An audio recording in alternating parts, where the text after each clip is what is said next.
My father came from Japan in 1905. He was 15 when he immigrated from Japan. He worked until he was able to actually build a store. Let me tell you a story in the form of a dream. I don't know why I have to tell it, but I know what it means. Close your eyes, just picture the scene as I paint it for you. It was World War II when this man named Kenji woke up. Ken was not a soldier.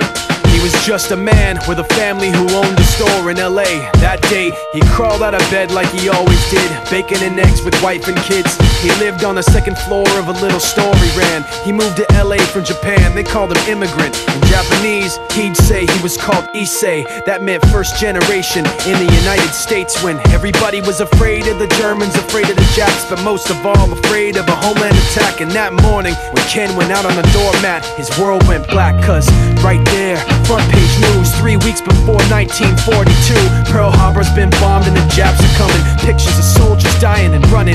Ken knew what it would lead to, just like he guessed. The president said the evil Japanese in our home country would be locked away. They gave Ken a couple of days to get his whole life packed in 2 bags. Just 2 bags, couldn't even pack his clothes. Some folks didn't even have a suitcase to pack anything in, so 2 trash bags is all they gave them. And when the kids asked Mom, where are we going, nobody even knew what to say to them. Ken didn't want to lie, he said the US is looking for spies, so we have to live in a place called Manzanar, where a lot of Japanese people are. Stop it, don't look at the gunmen. You don't want to get the soldiers wondering if you're gonna run or not, cause if you run then you might get shot.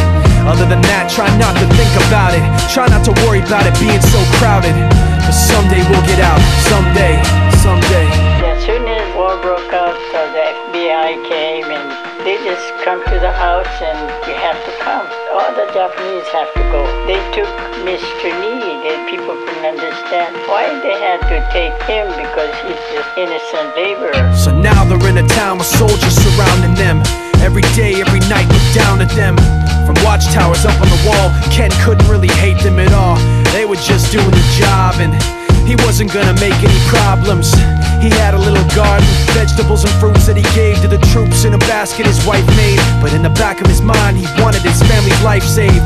Prisoners of war in their own damn country, what for? And time passed in the prison town. He wondered if he'd live it down if and when they were free. The only way out was joining the army, and supposedly some men went out for the army, signed on, and ended up flying to Japan with a bomb.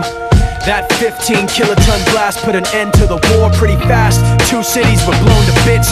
The end of the war came quick, and Ken got out big hopes of a normal life with his kids and his wife. But then they got back to their home, and what they saw made him feel so alone. These people had trashed every room, smashed in the windows and bashed in the doors, written on the walls and the floor, "Japs not welcome anymore."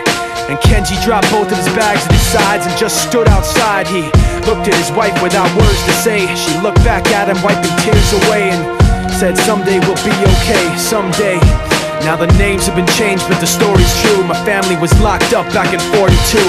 My family was there where it was dark and damp, and they called it an internment camp. When we first got back from camp, it was pretty bad. I remember my husband said, "Oh, we're gonna stay till last."